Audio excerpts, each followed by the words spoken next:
Hey everybody, it's Angela, and I am just going to alter this little golden book that I got at a Goodwill for 99 cents. And I had seen other people do some different altering and reusing of these books, and they were so cute. I thought I'd go ahead and give it a try. And I also wanted to get rid of a bunch of my scraps. As you can see from my scrap bin here, they just, accumulate as they do. And so I love to make little mini albums and things like that out of all my scraps. So I'm just pulling out ones that are kind of whimsical, fun colors, just all different kind of shapes and sizes. And I'm going to trim those up to fit in here. I'm going to take the book apart and I'm going to reuse the pages from the book inside and also put in some other storybook related items I have in my stash. And here's my related items. I have some Alice in Wonderland, but I'm saving those for a different project. And so I decide, since this book is called Toodle, which is a kind of railroad story, I thought I'd use some kind of guy and boy things, like this man who never washed his dishes and this little boy here at a sink. And so I don't specifically go, totally boy, but I do try to pull out kind of male images, and I think I want to use this for one of my grandsons.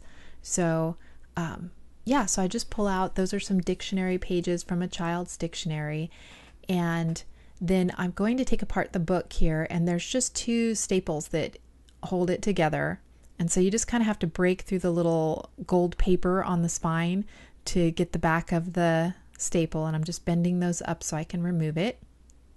And then I'm going to kind of rebind those edges with some gold duct tape here in just a little bit, but you have to kind of cut that apart, the paper. And then I trimmed it at first, but that wasn't sticking very well since I had kind of taken it apart, so I wind up just peeling all the gold paper off. So you can see here the pages come out and they're still connected, in their signatures and everything. So I'm going to reuse those. And then I'm taking the rest of the staple out. And then because I had to kind of cut into it and trim it and everything, it just didn't look very good to leave it. So I know I want to cover it. So in that regard, I just decide to pull all the paper off. That way my tape will stick really well to the surface. And then I was just by luck had some gold duct tape in my stash. So, since this is a little golden book, it kind of keeps that theme of the golden thing going. So there are going to be my front and back covers. And these are some of my interior pages that I'm going to use. And now I'm just going to cut down all my scraps so that they're at least smaller, than the size of my book, so that they fit within the two front covers. So I'm just going to trim down any rough edges and trim down the heights or widths so that they fit inside the book. And there I've gone ahead and done that.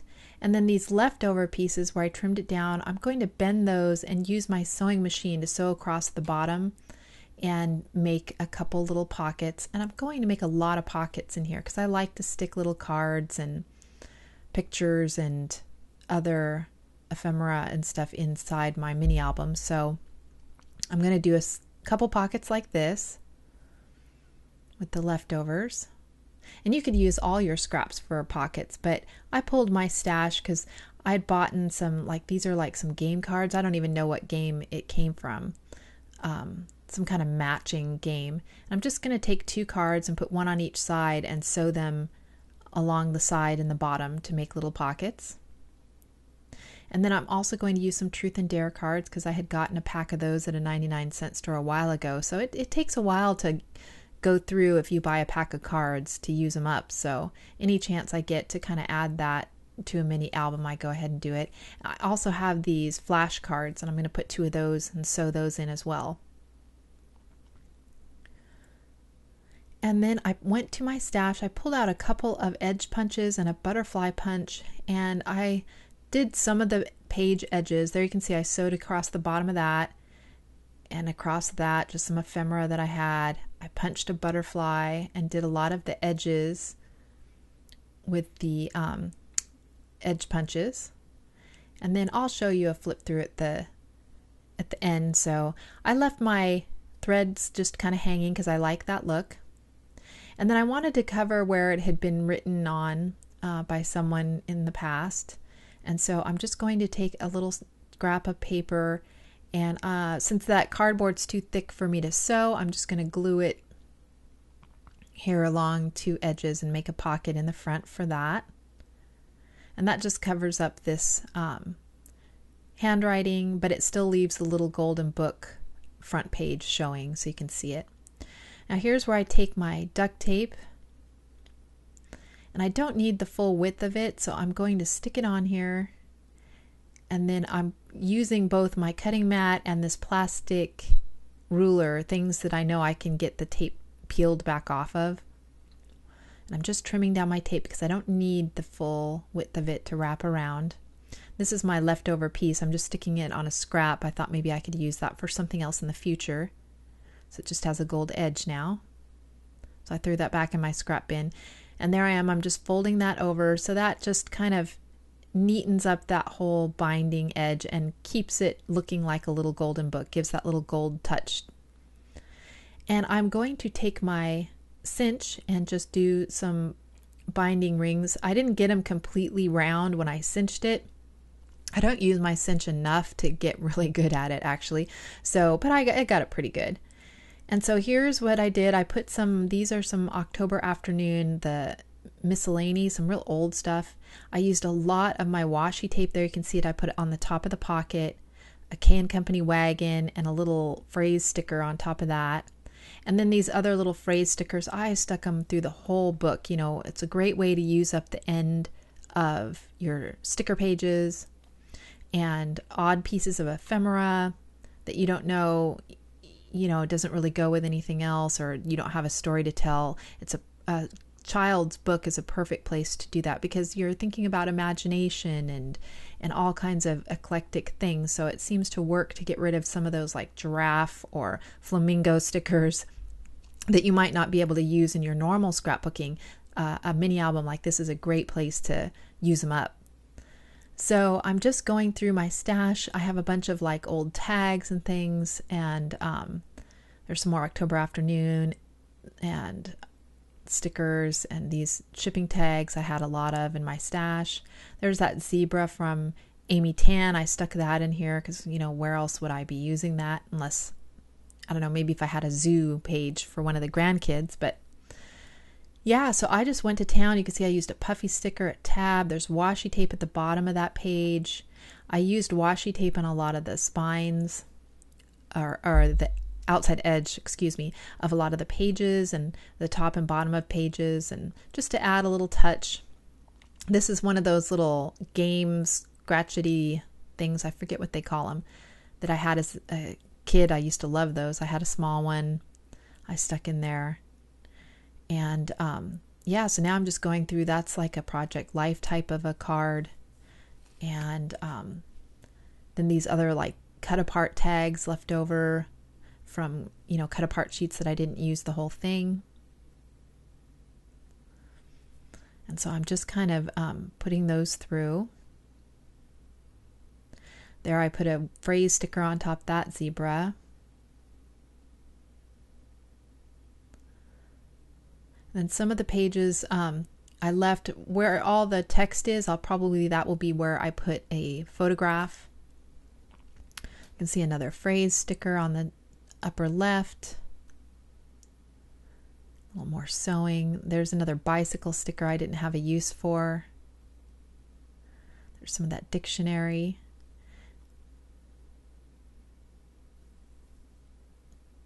And then again, just more random stickers.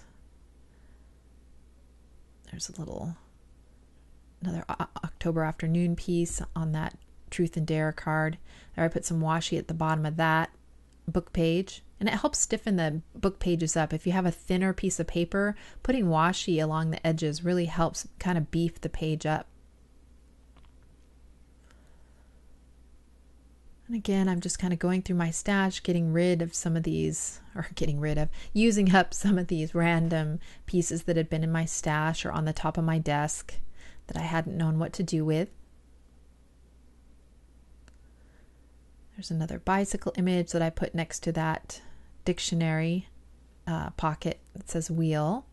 I used some of that origami paper I thought was a cute one to put in a kid's journal, and then I used some measuring washi tape on the top. Used a little banner sticker in the corner. I think that's a planner sticker actually. Some more tab and another sticker at the top. Some edge punching. There's some more washi tape on the edge of that page of the stars. Used a bingo card with a sticker and a tab on it. Some more washi tape on the edge of that page. Again, I'll probably put my pictures where the text is and leave some of the images showing on those pages. And this is the last page, just another pocket. Put a few more tags in there. I did my edge punch at the top of the page on that last page. And then I left the back showing, although I did put a sticker there at the top for the date, so I could, when I make the album, put all the pictures in and stuff, I could put the date on there. And then I went and grabbed a few things just to make a little tassel here on the spine. I used some ribbon that kind of reminds me of railroad, like those overalls that the guys would wear on the railroad. And then I have this puffy, I think that's an Amy Tan puffy heart. And then this piece of chipboard that I don't know was in my stash for the longest time that just happened to have a train image on it. So I threw that on there and put it on a ball chain and put it on the spine. So that is my completed journal. And I had a lot of fun making it. I used up a lot of stuff off my desk. And yeah, so if you guys have any questions or anything, just leave me a comment below. And thank you so much for watching. And I will see you in the next video. Bye.